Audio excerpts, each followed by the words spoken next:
고작 2만 명의 방어군이 어떻게 7일간의 맹렬한 전투 끝에 12만 명의 침략군을 전멸시킬 수 있었을까요?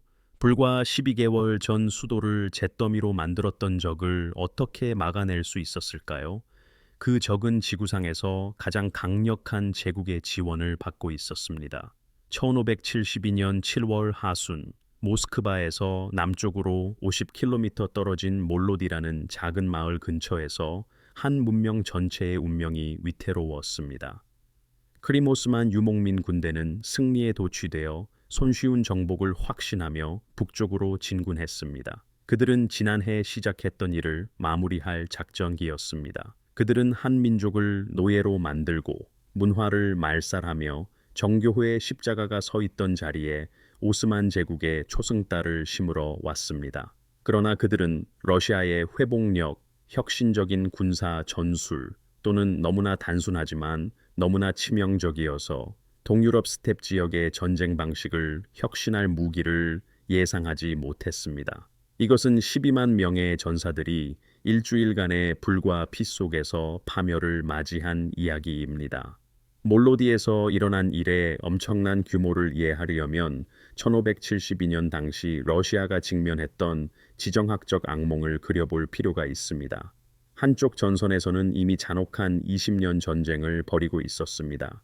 경제는 피폐해지고 인구는 지쳐 있었습니다. 그때 가장 위험한 적이 반대 방향에서 공격해 왔습니다. 그것이 러시아의 현실이었습니다. 서쪽에서는 이반 사세르, 곧 폭군 이반으로 알려질 차르가 스웨덴, 폴란드, 리투아니아와의 비극적인 리보니아 전쟁에 갇혀 있었습니다. 그는 발트해 접근권과 오늘날의 라트비아 및 에스토니아에 대한 통제권을 놓고 싸웠습니다. 이 전쟁은 1572년까지 이미 14년 동안 이어졌으며 이 러시아의 군사 자원과 국고를 고갈시켰습니다. 내부적으로 상황은 더욱 나빴습니다. 이반 사세르는 1565년에 자신의 영토를 두 부분으로 나누었습니다. 그는 오프리치니나를 만들었는데 이는 그의 사적인 집행관들이 다스리는 국가 속의 국가였습니다. 이들은 처형, 재산 몰수, 대규모 강제 이주로 주민들을 공포에 떨게 했습니다. 오프리치니키들은 러시아의 상당 부분을 공포의 땅으로 만들었으며 통치자와 피통치자 사이의 신뢰를 파괴했습니다. 항상 아킬레스건이었던 국가의 남부 방어선은 위험할 정도로 병력이 부족했습니다. 병사들은 리보니아 전역을 위해 북쪽과 서쪽으로 차출되었습니다. 남쪽으로는 오카강 방어선을 넘어 와일드필드가 펼쳐져 있었습니다. 200km에 달하는 탁 트인 스텝 지역은 타타르족 약탈자들의 고속도로 역할을 했습니다. 러시아가 직면한 적은 평범한 적이 아니었습니다. 1441년 금장 한국의 잔재에서 세워진 크림 칸국은 16세기 중반까지 정교한 군사국가로 발전했습니다. 1572년에는 지중해, 중동, 동남 유럽을 지배하던 초강대국 오스만 제국의 전폭적인 지원을 받았습니다. 칸 데블렛 1세 기레이는 1551년부터 크림 칸국을 다스렸습니다. 그 21년 동안 그는 자신의 영토를 모스크바의 심장을 겨냥한 공포의 무기로 변모시켰습니다. 데블렛은 평범한 칸이 아니었습니다. 1512년에 태어난 그는 초기 몇 년을 콘스탄티노플에서 보냈습니다. 그는 이집트에서 셀림 1세 술탄을 섬겼고 1551년 오스만 제국의 지원을 받아 크림 칸국의 왕위를 되찾았습니다. 그는 생존자였으며 전임자 사입 1세 기레이가 오스만 제국에 대한 불복종으로 처형당하는 것을 목격했습니다. 그는 권력이 양측을 능숙하게 오가는 데서 나온다는 것을 이해했습니다. 데블렛은 오스만 술탄에게 형식적으로 복종하면서도 크림 칸국의 자율성을 교묘하게 유지했습니다. 그는 라이벌을 제거하는 데 무자비했습니다. 사희뿐만 아니라 그의 자녀들과 손주들의 처형까지 명령했습니다. 그는 자비가 자신에게는 사치라는 것을 아는 사람이었습니다. 데블렛이 지휘했던 크림 칸국의 군사기계는 속도와 공포를 위해 만들어졌습니다. 그들의 경기병은 100에서 200km에 달하는 거리를 급습하여 순식간에 나타났습니다. 그들은 마을 전체를 노예로 만들고 러시아 군대가 대응하기 전에 사라졌습니다. 이것은 단순한 약탈을 위한 습격이 아니었습니다. 키르림 칸국의 경제는 노예 무역에 의존했습니다. 포로들은 카파 항구 도시를 통해 지중해와 중동 전역의 오스만 시장으로 보내졌습니다. 동시대의 기록에 따르면 혼란의 시기 동안 너무나 많은 러시아인들이 포로로 잡혔습니다. 그 결과 카파에서 노예의 가격은 고작 15 또는 20개의 금화로 떨어졌습니다. 한번 생각해 보십시오. 인간이 시장에 너무 흔해서 좋은 말보다도 값이 쌌다는 사실입니다. 이러한 심리전은 의도적이었습니다. 매년 봄, 러시아는 국경 방어를 위해서만 수천 명의 병사를 동원해야 했습니다. 이는 남부 지역의 경제 발전을 막는 연례적인 소모였습니다. 정착은 자살 행위나 다름없었기 때문에 여러 지역은 무인 상태로 남아 있었습니다. 그러나 크림 칸국 군대는 단순한 약탈자 이상이었습니다. 그들은 왕국을 파괴할 수 있음을 증명했습니다. 1552년 카잔이 러시아군에 함락되기 전까지 그들은 카잔 방어를 지원했습니다. 그 후 몇 년 동안 그들은 러시아가 카잔 칸국과 아스트라한 칸국을 모두 집어삼키는 것을 지켜보며 크림 칸국의 영토를 압박했습니다. 데블렛의 대응은 계산적이고 잔혹했습니다. 1571년 5월 데블렛은 4만 명의 타타르족, 13,000명의 비정규 투르크족, 그리고 7,000명의 정예 오스만 예니체리 부대를 이끌고 북쪽으로 향했습니다. 그들은 오카강의 러시아 방어 요새를 우회했습니다. 예니체리 부대는 매우 중요했습니다. 그들은 화기로 무장한 숙련된 보병이었으며 기병이 접근할 수 없는 요새를 공격할 수 있었습니다. 1571년 5월 24일 그들은 모스크바에 도착했습니다. 그 다음 벌어진 일은 말 그대로 대재앙기였습니다. 강한 바람 때문에 목조 수도에 불이 빠르게 번져 나갔습니다. 북쪽 성문에서는 사람들이 서로의 머리 위로 세 줄로 겹쳐져 위에 있던 사람들이 아래 사람들을 짓누르는 혼란이 발생했습니다. 사망자 수는 엄청났습니다. 1571년의 습격으로 8만 명의 러시아인이 사망하고 15만 명이 노예가 되었습니다. 유럽에서 가장 큰 나라의 수도는 단 하루 만에 잿더미와 시체로 변했습니다. 오직 석조 크렘린만이 살아남았습니다. 데블렛에게 이것은 완전한 승리였습니다. 그는 왕위 탈환자를 의미하는 타흐트 알간이라는 별명을 얻었습니다. 이 칭호는 모스크바 자체를 통치하려는 그의 의도를 선포하는 것이었습니다. 이 비극적인 성공 후 데블렛은 이반에게 오만한 메시지를 보냈습니다. 동시대 증인 헨리 스투다덴에 따르면 크림칸은 투르크 술탄에게 이렇게 자랑했습니다. 그는 1년 안에 러시아 전역을 차지하고 대공을 포로로 크림 칸국으로 끌고 갈 것이라고 말했습니다. 이 또한 러시아 땅을 자신의 무르자들에게 나누어 줄 것이라고 했습니다. 데블렛은 심지어 행정 라벨까지 준비했습니다. 블라디미르, 랴잔, 니즈니 노브고로드와 같은 러시아 도시들을 특정 크림 귀족들에게 미리 할당하는 문서였습니다. 이들은 식민지 총독으로서 해당 도시들을 통치할 예정이었습니다. 이것은 더 이상 단순한 약탈이 아니었습니다. 이것은 정복이었고 모스크바를 오스만 크림 칸국의 영향권에 최종적으로 복속시키려는 것이었습니다. 공포에 질리고 절망한 이반은 평화를 사려고 했습니다. 그는 데블렛에게 아스트라한 시를 제안했습니다. 그곳은 러시아가 1556년에 정복했던 볼가강의 전략적 요충지였습니다. 그러나 데블렛은 타협에 관심이 없었습니다. 그는 왕국 전체를 차지할 수 있는데 왜 도시 하나만 받아들여야 했겠습니까?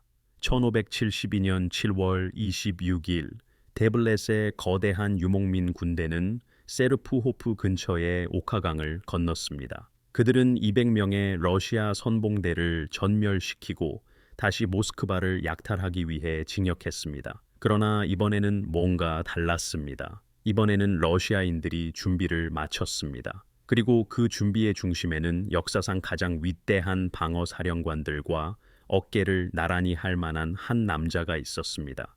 미하일 이바노비치 보로틴스키 대공은 1510년경 상부 오카 지역에 작은 보로틴스크 공국을 다스리던 공작 가문에서 태어났습니다. 그의 할아버지 이반 미하일로비치 보로틴스키는 리투아니아군에서 모스크바로 망명하여 바실리 3세가 스몰렌스크를 포위하고 점령하는 것을 도왔습니다. 또한 1517년 툴라 근처에서 크림 타타르족을 격파했습니다. 미하일은 이러한 군사적 전통을 계승하고 더욱 발전시켰습니다. 그는 1552년 카잔 정복을 이끌었던 사령관 중 한 명이었습니다. 그는 아르스크 타워를 첫 번째로 습격했으며 1551년경 차르의 하인이라는 명예로운 칭호를 받았습니다. 그러나 폭군 이반과의 관계는 복잡하고 위험했습니다. 1561년 보로틴스키는 거짓 고발로 인해 벨루오제로로 유배되었고 그의 영지는 몰수되었습니다. 그는 5년 동안 불명예 속에서 지내며 러시아가 위기에서 위기로 비틀거리는 것을 멀리서 지켜보았습니다. 1565년에 그는 보석으로 풀려나 카잔을 통치하도록 파견되었습니다. 10년 동안 그는 러시아 남부 국경을 지휘하며 새로운 요새를 건설하고 대형 아바티스 벨트를 강화했습니다. 이 세월은 헛되지 않았습니다. 보로틴스키는 적을 연구했습니다. 그는 타타르족이 어떻게 움직이고 어떻게 생각하며 그들의 전술이 어디서 성공하고 어디서 실패하는지 배웠습니다. 그는 정적인 방어와 중기병에 기반한 전통적인 러시아 군사 교리가 정면 대결을 거부하는 적을 막을 수 없다는 것을 이해했습니다. 그는 혁신이 필요했고 러시아 스텝 지역에 맞게 개량된 오래된 헝가리 개념에서 그것을 찾았습니다. 보로틴스키와 함께 일했던 드미트리 흐보로스틴인 대공은 보로틴스키보다 어렸지만 동등하게 경험이 많았습니다. 그는 공격적인 전술과 개인적인 용기로 유명한 사령관이었습니다. 이 두 사람은 러시아의 필사적인 방어의 핵심을 이룰 것이었습니다. 1571년 모스크바 화재 이후 이반은 보로틴스키에게 남부 방어에 대한 거의 전적인 권한을 부여했습니다. 1570년에서 1571년 사이에 보로틴스키는 마을 및 수비대 복무에 관한 포이아르 판결을 준비했습니다. 이것은 국경 방어 교리의 포괄적인 시스워구워수도 포괄적인 개혁이었습니다. 1572년 4월 그는 콜롬네 병력을 집결시켜 점검했습니다. 군대의 규모는 크지 않았습니다. 공식 기록에 따르면 보로틴스키는 약 2만 2천 명의 병사를 지휘했습니다. 그 병력은 5개 연대로 조직되었습니다.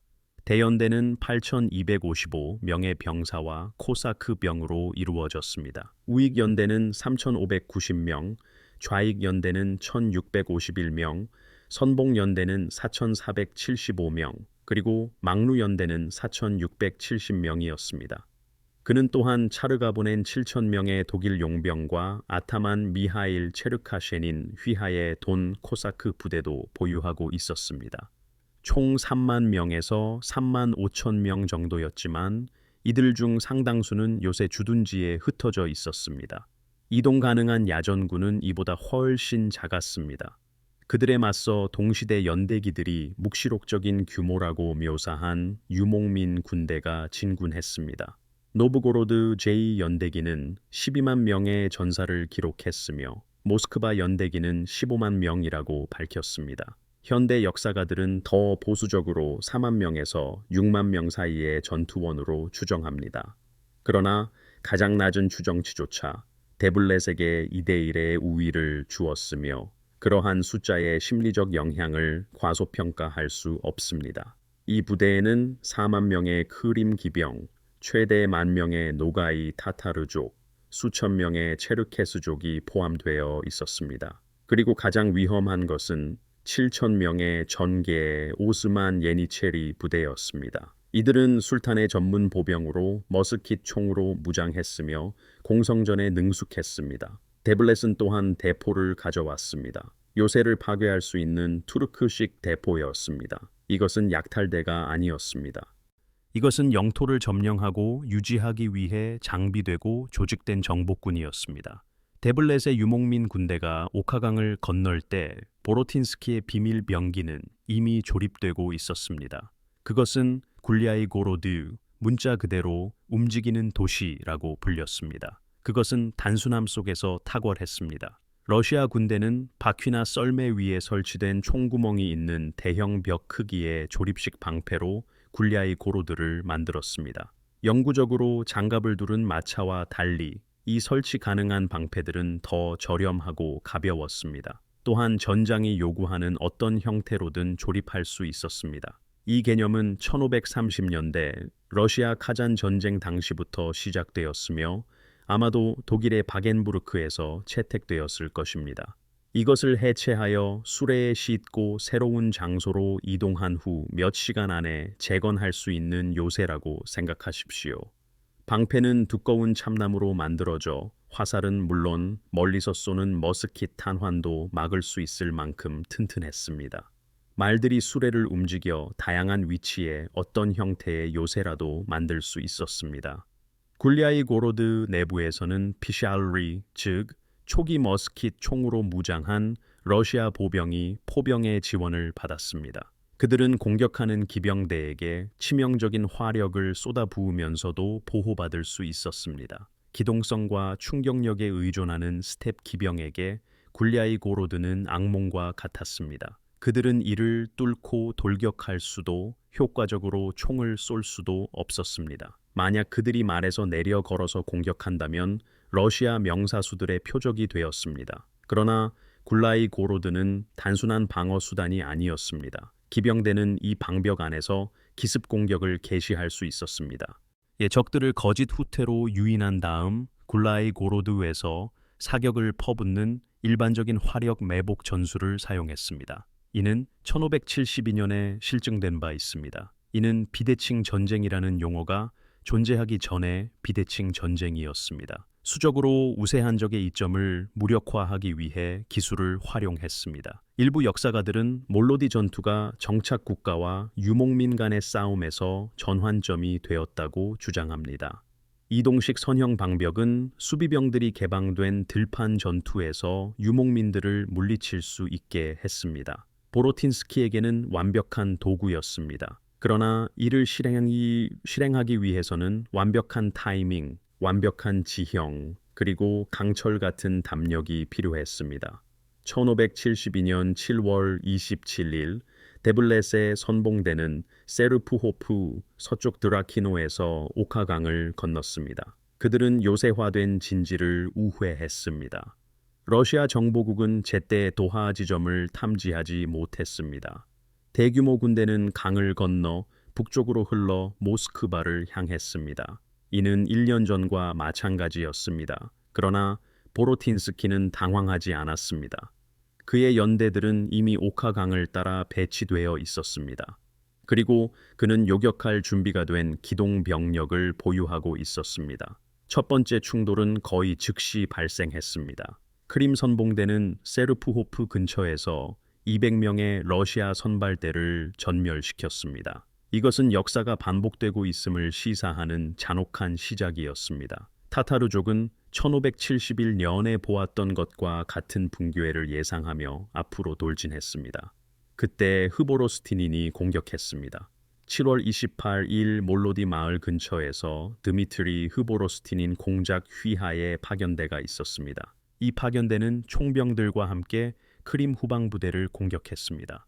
이에 타타르족은 빠른 징역 중에 대형을 길게 느렸습니다. 그래서 그들의 후방부대는 본대보다 뒤처졌습니다. 피시찰리 소총으로 무장한 흐보로스티닌의 병사들은 타타르족을 원거리에서 체계적으로 격파했습니다. 그들은 머스킷 총격으로 타타르족을 멀리 떨어뜨려 놓았습니다. 그리고 사실상 후방부대 전체를 파괴했습니다. 이는 단지 시작에 불과했습니다. 올해에는 다를 것이라는 경고였습니다. 데블렛은 12,000명의 크림 타타르족과 노가이족을 보내 흐보로스티닌의 무례한 부대를 분쇄하려 했습니다. 이어진 것은 탁월한 전술이거나 필사적인 즉흥 연주였습니다. 솔직히 말해서 아마도 둘 다였을 것입니다. 흐보로스티닌은 몰로디 마을 근처의 한 들판으로 적을 유인했습니다. 이 들판은 삼면이 숲으로 둘레어 쌓여 있었고 남쪽 기슭에는 로지차 강이 있었습니다. 그곳에는 보로틴스키의 비장의 카드인 굴라이고로드가 집결하여 대기하고 있었습니다.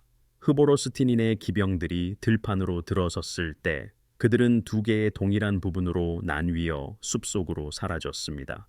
추격하던 타타르족은 갑자기 살육장에 갇힌 자신들을 발견했습니다. 삼면은 숲이었고 네 번째 면에서는 이동식 요새가 불을 뿜고 있었습니다. 굴라이 고로드로 향하는 길목은 6개의 총병 중대에 의해 방어되고 있었습니다. 그들은 모두 전사할 때까지 연속적으로 일제 사격을 가했습니다. 그 장면을 상상해 보십시오. 타타르 기병들은 너무 늦게 매복에 유인되었다는 것을 깨달았습니다. 화살은 참나무 방패에 튕겨 나갔고 머스킷 탄환은 그들의 대열을 찢었습니다. 뒤에서는 러시아 기병대가 숲에서 나타나 퇴각할 곳이 없었습니다. 그것은 학살이었습니다. 데블렛은 모스크바로의 직행을 포기할 수밖에 없었습니다. 그는 이 완강한 러시아군을 상대하기 위해 발길을 돌려야 했습니다. 다음 나흘 동안 7월 29일부터 8월 1일까지였습니다. 몰로디 들판은 거의 끊임없는 전투의 장이 되었습니다. 데블렛은 러시아 진지를 우회할 수 없었습니다. 그 진지가 그의 퇴각로를 막고 통신을 위협했기 때문입니다. 그는 이 진지를 파괴해야만 했습니다.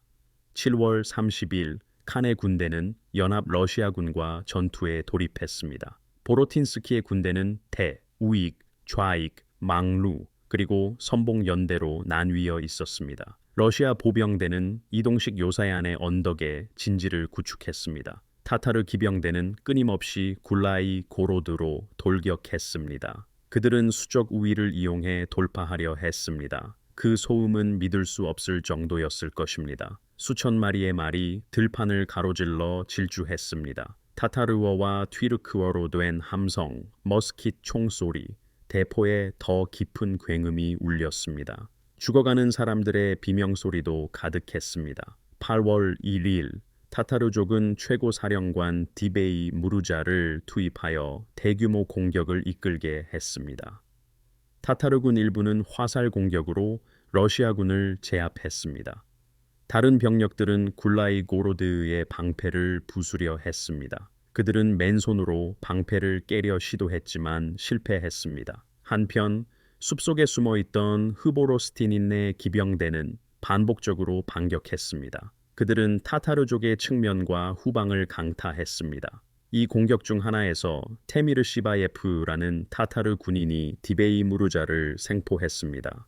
전투 중에 최고 사령관이 생포된 것은 타타르족의 사기에 치명적이었습니다. 성공을 거두지 못하고 막대한 사상자를 낸 후 대규모 군대는 퇴각했습니다. 그러나 굴라이 고로드 내부의 상황은 절망적이었습니다. 탄약은 바닥나고 있었고 식량과 물은 거의 고갈되었습니다. 로지차 강은 불과 수십 미터 떨어져 있었습니다. 하지만 그 공간은 크림군의 사격에 노출되어 있었습니다. 러시아 병사들은 생존을 위해 말피를 마셨습니다. 데블렛은 그들을 굶겨 죽이기로 결정했습니다. 진지를 포위하고 붕괴를 기다렸습니다. 그때 모든 것을 바꾼 심리전의 한 수가 나타났습니다. 8월 1일 저녁 모스크바 보이보다 유리 토크마코프가 한 사신을 보냈습니다. 그 편지에는 이반 사세르가 직접 지휘하는 4만 명의 노브고로드 대군이 접근하고 있다고 쓰여 있었습니다. 이 메시지는 타타르족에게 가로채이도록 고안되었습니다. 예상대로 타타르 기병대는 사신을 붙잡아 죽였습니다. 그리고 편지는 데블렛의 손에 들어갔습니다. 그가 이 말을 믿었든 아니든 간에 위협은 무시하기에는 너무 위험했습니다. 두 번째 러시아군이 도착하여 그의 군대를 굴라이 고로드에 가두는 상황은 위험했습니다. 1572년 8월 2일 데블렛은 마지막이자 필사적인 도박을 했습니다. 그는 모든 병력에게 말에서 내려 보병 공격에 합류하라고 명령했습니다. 이는 이동식 요새에 대한 대규모 보병 공격이었습니다. 이것은 궁극적인 약속이었습니다. 도보로 싸우는 타타르 기병대는 그들의 가장 큰 이점을 희생했습니다. 그러나 데블렛에게는 선택의 여지가 없었습니다. 요새는 함락되어야 했습니다. 8월 2일 이른 아침 오스만군은 이 결정적인 공격에 나섰습니다. 그때 보로틴스키와 오프리치니키가 지휘하는 연대들에게 완전히 예상치 못한 공격을 받았습니다. 보로틴스키는 굴라이 고로드 내부와 후방에 예비군을 유지하고 있었습니다. 예, 그는 바로 이 순간을 기다렸습니다. 타타르족과 예니체리가 정면 공격에 전념했을 때 러시아 기병대는 폭발적으로 쏟아져 나왔습니다. 그들은 이동식 요새와 수페 측면에서 나타났습니다. 보병 공격 한가운데에 갇힌 크림 오스만 병력은 기동할 수 없었습니다. 그들은 너무 밀집해 있었고 말들은 너무 멀리 떨어져 있었습니다. 러시아 기병대는 창과 칼을 들고 그들에게 돌진했습니다. 그들은 이것이 마지막 기회임을 아는 사람들의 분노로 가득했습니다. 몰로디 들판에서 7,000명의 튀르크 예니체리가 모두 도살되었습니다. 오스만 술탄의 정예 보병대인 예니체리였습니다. 콘스탄티노플과 버그라드를 정복했던 두려운 전사들이었습니다. 그들은 마지막 한 명까지 전멸했습니다. 데블렛 기라이의 아들, 손자, 그리고 사위가 전투에서 사망했습니다. 크림칸 자신은 간신히 탈출했습니다. 그는 자신의 텐트, 깃발, 그리고 정복의 꿈을 버렸습니다. 이어진 것은 퇴각이 아니라 괴멸이었습니다. 원래 병력 중 2만 명의 타타르 기병만이 크림으로 돌아왔습니다. 그들 중 다수는 퇴각 중에 자포로제 코사크족에게 살해되었습니다. 다양한 출처의 사상자 수는 타타르족 3만 명에서 11만 명이었습니다. 대부분의 자료들은 무기를 들 수 있는 크림 남성 인구 거의 전체가 제거되었다고 인정합니다. 잠시 이 통계를 생각해 보십시오.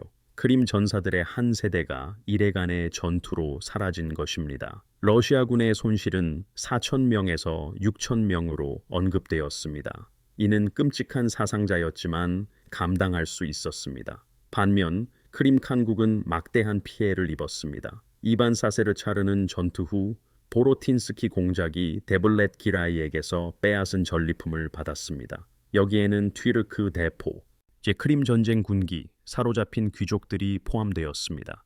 또한 멈출 수 없어 보이던 대규모 군대도 파괴될 수 있다는 증거도 있었습니다. 그러나 몰로디 전투의 결과는 일주일간의 전투를 훨씬 넘어섰습니다. 이 패배로 오스만 술탄과 크림칸은 모두 포기할 수밖에 없었습니다. 그들의 러시아 북부로의 야심찬 확장 계획을 말입니다. 러시아에 대항하는 북부 전선을 만들려는 오스만의 거대한 전략은 끝났습니다. 크림과 볼가 강을 연결하고 중앙아시아로 가는 초원 고속도로를 통제하는 계획이었습니다. 심리적 영향은 엄청났습니다. 수십 년 동안 크림족의 습격은 러시아 남부의 발전을 마비시켰습니다. 이는 전체 지역을 비워두고 매년 방어 병력을 동원하게 만들었습니다.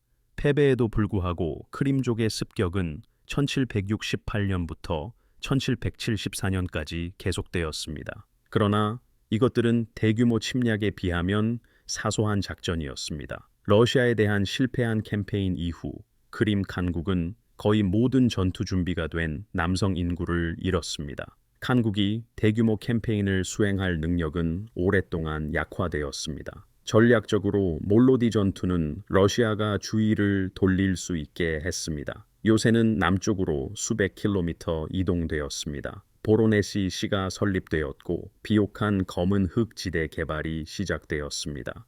정착하기에 너무 위험했던 비옥한 농업 지역들이 갑자기 접근 가능해졌습니다. 1571년 모스크바 화재 이후 북쪽으로 도피했던 인구가 돌아오기 시작했습니다.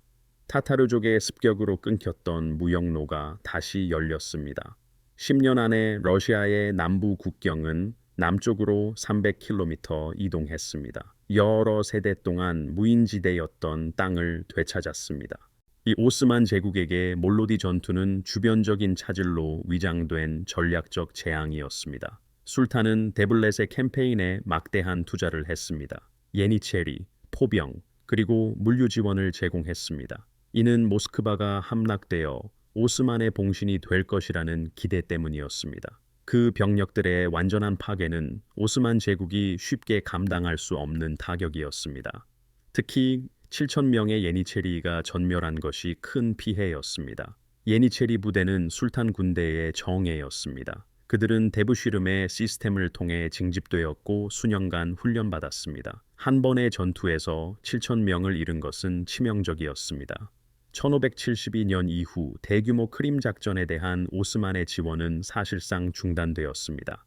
몰로디에서 일어난 일의 중요성은 반사실적인 상황을 고려하면 더욱 분명해집니다. 데블렛이 성공했다면 어땠을까요? 굴라이 고로드가 실패했다면 어땠을까요? 보로틴스키의 전술이 통하지 않았고 러시아군이 1571년처럼 무너져 도망쳤다면 어땠을까요? 모스크바는 다시 불탔을 것입니다. 그러나 이번에는 데블렛이 머물렀을 것입니다. 크림 오스만군은 점령을 준비하고 있었습니다. 해행정직도 이미 배정된 상태였습니다. 리보니아 전쟁과 오피우리친이나 테러로 이미 약화된 러시아는 분열되었을 것입니다. 러시아 국가의 정신적, 정치적 중심지인 정교회의 심장부는 이슬람 통치하에 놓였을 것입니다. 러시아 문화, 동유럽의 슬라브 기독교, 유라시아 역사의 전체 궤적이 바뀌었을 것입니다.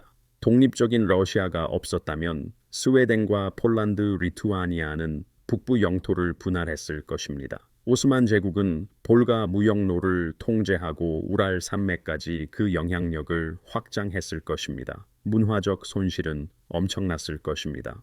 이 블라디미르 수주달 그리고 노브고로드의 수도원들이 있었습니다.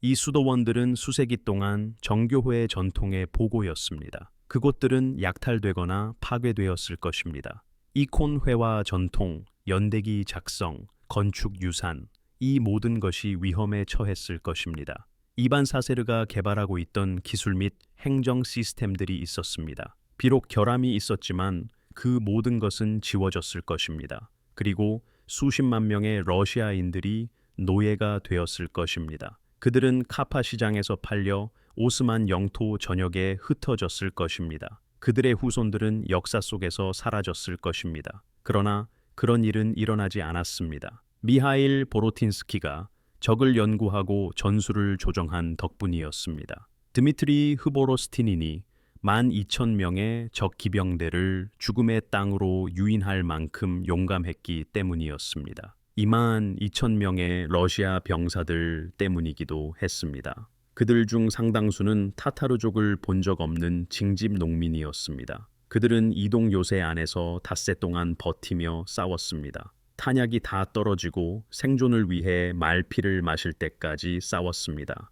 또한 굴라이 고로드라는 뛰어난 혁신 덕분이었습니다.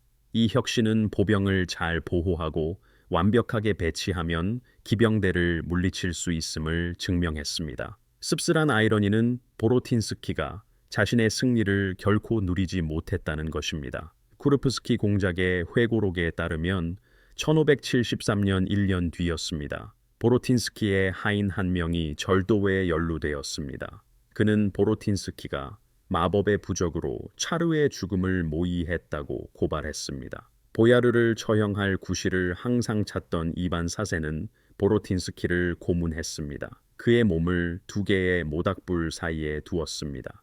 이 차르는 직접 지팡이로 타는 석탄을 더 가까이 끌어당겼습니다.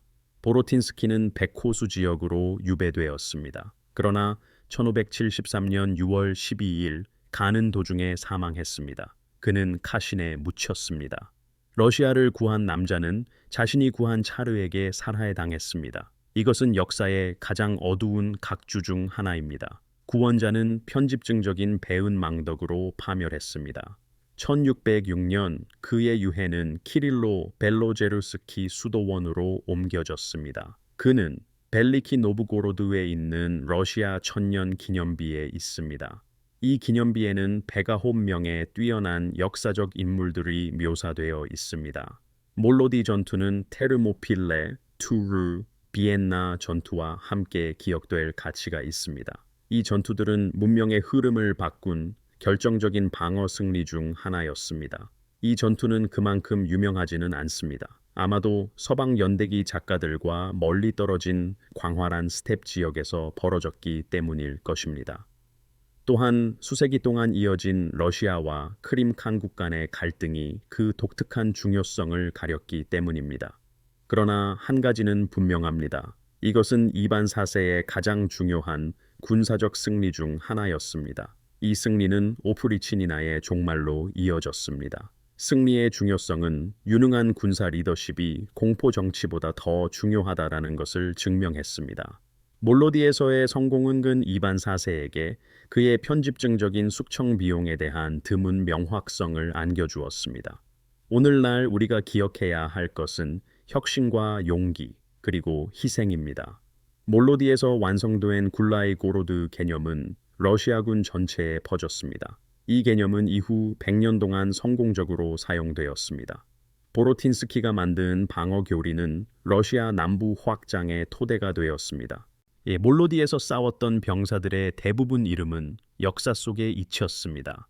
그들은 훈련과 전술이 수적 우위를 극복할 수 있음을 증명했습니다.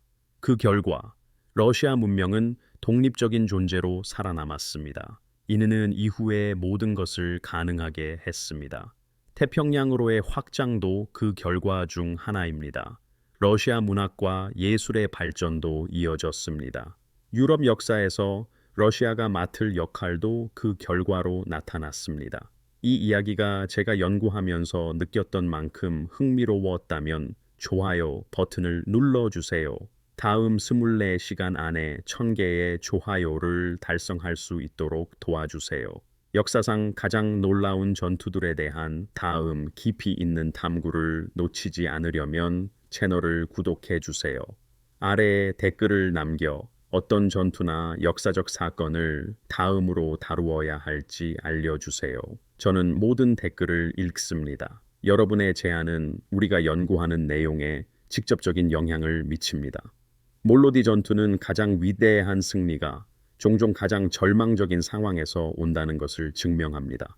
때로는 가장 중요한 전투들이 역사에 거의 잊힌 전투들이라는 것을 보여줍니다. 시청해 주셔서 감사합니다. 다음 영상에서 뵙겠습니다.